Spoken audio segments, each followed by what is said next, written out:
A few years ago when I still was in high school I had a friend who always was talking to girls. He was even more extreme than me. One year, it was close to the summer holidays, he was talking to a group of them. They were all really nice and chill. And I remember my friend invited me to a sleepover with those girls over the weekend. But just as I headed there he messaged me and told me that he couldn't make it because he was sick but that the girls and I should just hang out without him. I was a little nervous about getting to know them. After some introductions and small talk, we all decided to order some pizza and watch a movie. As we settled into the couch, I started to feel more comfortable around the girls. They were all so different, but they had a great energy together. And as we continued to watch the movie crazy stuff started happening, so follow me for part 2.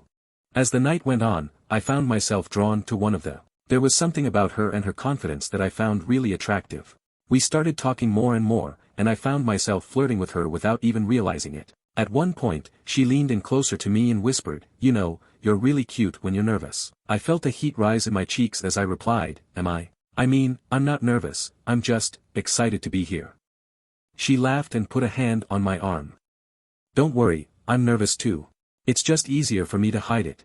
As the night went on, we kept finding excuses to be close to each other. We shared a blanket during the movie, and I could feel her body heat radiating off of her. Every time she laughed, it felt like the sound was vibrating through me. And what happened next was unbelievable. Follow me for part 3. The next day, we all woke up late and decided to head to the beach. Her and I ended up sitting next to each other on the sand, watching the waves roll in. She had her legs stretched out in front of her, and I couldn't help but sneak glances at them. She caught me looking and smiled. "You like what you see?" she teased. I felt a blush rising in my cheeks as I replied, "I mean, yeah, you have really nice legs."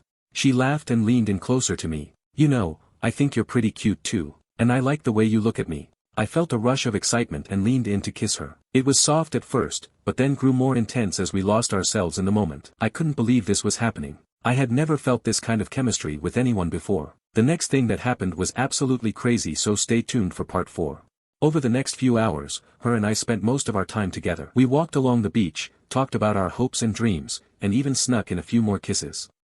As the sun started to set, we decided to head back to the house because the other were waiting for us. But before we left the beach, she pulled me aside. "I know this is crazy," she said, "but I really like you, and I don't want this to end."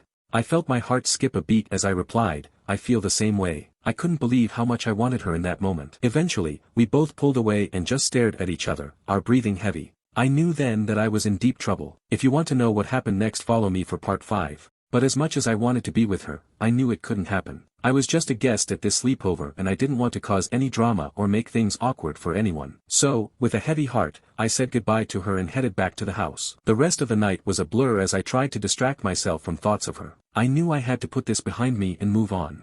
The next morning, as I was getting ready to leave, she came up to me and gave me a hug. "Thanks for coming," she said with a smile. I hugged her back and whispered, "Thank you for making it such an unforgettable experience."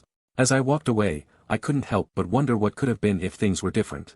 But I knew deep down that I made the right choice in not pursuing anything further. From that day on, I kept in touch with her as a friend, but I never let myself get too close again.